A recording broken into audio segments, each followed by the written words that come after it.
ਦਾ ਤੇ ਇੰਡੀਆ ਦਾ ਮੈਚ ਹੁੰਦਾ ਪਿਆ ਯਾਰ, ਦੱਸੋ ਤਾਂ ਸਹੀ। 5 ਪਾਕਿਸਤਾਨ ਦੇ ਆਊਟ ਵੀ ਹੋ ਗਏ।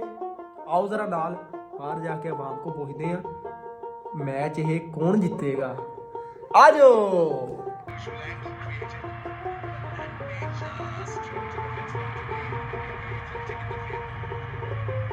ਭਾਈ ਪਹਿਲਾ ਬੰਦਾ ਮਿਲਿਆ, ਪਹਿਲਾਂ ਹੀ ਟੈਨਸ਼ਨ ਚ। ਅਹਿਮਦ ਭਾਈ ਟੈਨਸ਼ਨ ਚ ਕਿਉਂ ਆ?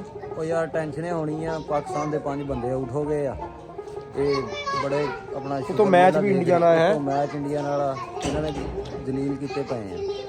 ਕੋਈ ਨਹੀਂ ਬੜੀ ਪਰੇਸ਼ਾਨੀ ਬਣੀ ਆ। ਹੁਣ ਸੁਣਿਆ ਜੀ 5 ਬੰਦੇ ਆਊਟ ਹੋ ਗਏ।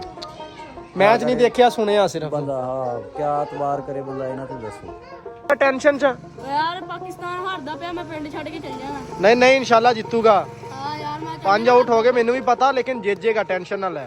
ਜਿੱਜੇਗਾ, ਪਿੰਡ ਨਾ ਛੱਡ ਕੇ ਜਾਈ ਤੂੰ, ਠੀਕ ਆ? ਹਾਂ ਆਇਆ ਛਲਾਂਗੀ ਨਹੀਂ ਮਾਰ ਸਕਦਾ, ਡਰਦਾ।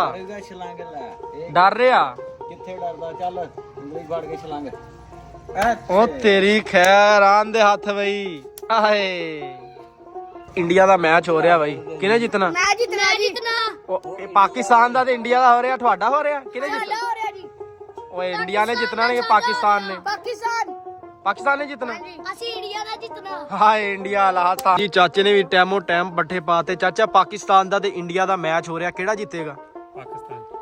ਪਾਕਿਸਤਾਨ ਦੇ 5 ਆਊਟ ਹੋ ਗਏ। ਚਲ ਕੋਈ ਨਾ, ਫਿਰ ਕੀ ਆਇਆ, ਜਿੱਤ ਜੂਗਾ। ਆ ਤਾਂ ਪਾਕਿਸਤਾਨ ਯਾਰ ਜਿੱਤ ਜੂ। ਅੱਛਾ ਜੀ ਭਾਈ ਜੀ, ਜਿਹੜਾ ਦੇਖ ਲਓ ਉਹੀ ਕਹਿ ਰਿਹਾ ਪਾਕਿਸਤਾਨ। ਹੁਣ ਦੇਖਦੇ ਆ ਅੱਗੇ, ਹੁਣ ਸ਼ਾਮ ਨੂੰ ਹੀ ਪਤਾ ਲੱਗੂ ਕਿਹੜਾ ਜਿੱਤੇਗਾ। ਅੱਗੇ ਚੱਲਦੇ ਆ, ਹੋਰਾਂ ਕੋ ਪੁੱਛਦੇ ਕੋ ਪਹੁੰਚਿਆ। ਕਾਰੀ ਤੂੰ ਧਾਰਾ ਚੋ ਰਿਹਾ, ਪਾਕਿਸਤਾਨ ਦਾ ਤੇ ਇੰਡੀਆ ਦਾ ਮੈਚ ਹੋ ਰਿਹਾ, ਪਤਾ ਤੈਨੂੰ? ਬਿਲਕੁਲ ਪਤਾ। ਕਿੰਨੇ ਆਊਟ ਹੋ ਗਏ ਪਾਕਿਸਤਾਨ ਦੇ? 5। ਕਿਹੜਾ ਜਿੱਤੇਗਾ ਇਹ ਦੱਸ। ਚੱਲ ਇੰਡੀਆ ਜਿੱਤਣਾ। ਇਦਾਂ ਕਾਰੀ ਤੇਰੇ ਜੁੱਤੀਆਂ ਵਾਲੇ ਕੰਮ ਆ। ਸਾਰੀ ਆਵਾਮ ਕਹਿ ਰਹੀ ਪਾਕਿਸਤਾਨ, ਲੇਕਿਨ ਤੂੰ ਇੰਡੀਆ। ਪਾਕਿਸਤਾਨ ਦੇ ਯਾਰ 5 ਆਊਟ ਹੋ ਗਈ। ਮੈਨੂੰ ਹੁਣੇ ਕਾਲ ਆਈ ਆ ਪਿੰਡੋਂ, 6ਵਾਂ ਵੀ ਹੋ ਗਿਆ। ਕੀ ਬਣੂ ਯਾਰ? ਤੇਰਾ ਮੈਚ ਫਿਕਸ ਹੋ ਰਿਹਾ। ਕਾਰੀ ਕੀ ਕਰ ਰਿਹਾ ਜਾਦੂ? ਕਿਹੜਾ ਜਿੱਤੇਗਾ ਹੁਣ ਮੈਚ? ਪਾਕਿਸਤਾਨ। ਇਹ ਤਾਂ ਮੈਚ ਫਿਕਸ ਆ ਦੇ ਵਿੱਚ ਤਾਂ ਇੰਡੀਆ ਦਾ ਝੰਡਾ ਲਿਖੇ ਆ।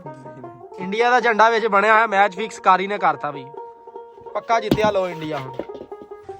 ਜੇ ਅੱਜ ਪਾਕਿਸਤਾਨ ਮੈਚ ਨਾ ਜਿੱਤਿਆ, ਪਾਕਿਸਤਾਨ ਦੀ ਟੀਮ ਦਾ ਉਹ ਹਾਲ ਹੋਣਾ ਨਾ ਅੱਜ ਆ ਹੋਣਾ। 2000 ਦਿਰਹਮ ਲਾ ਕੇ ਮੈਂ ਟਿਕਟ ਖਰੀਦੀ ਆ, ਲੇਕਿਨ ਮੈਂ ਗਿਆ ਨਹੀਂ। ਮੈਂ ਕਿਹਾ ਪਾਕਿਸਤਾਨ ਨੇ ਹਾਰ ਜਾਣਾ, ਬੇਇੱਜ਼ਤੀ ਦਾ ਮੁਕਾਮ ਆ। 2000 ਦਿਰਹਮ ਦਾ ਗਿਆ। ਪਾਕਿਸਤਾਨ ਮੈਚ ਜਿੱਤਣਾ ਚਾਹੀਦਾ ਅੱਜ।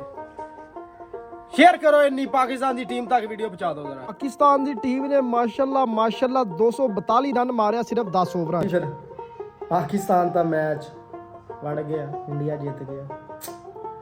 चलो खैर यार, शुक्र है मैं हजे मैच देखने नहीं गया। आ चंगा हो गया। चलो फिर मित्रों, अपना ख्याल रखियो, नमाज कैम करो। पाकिस्तान जिंदाबाद।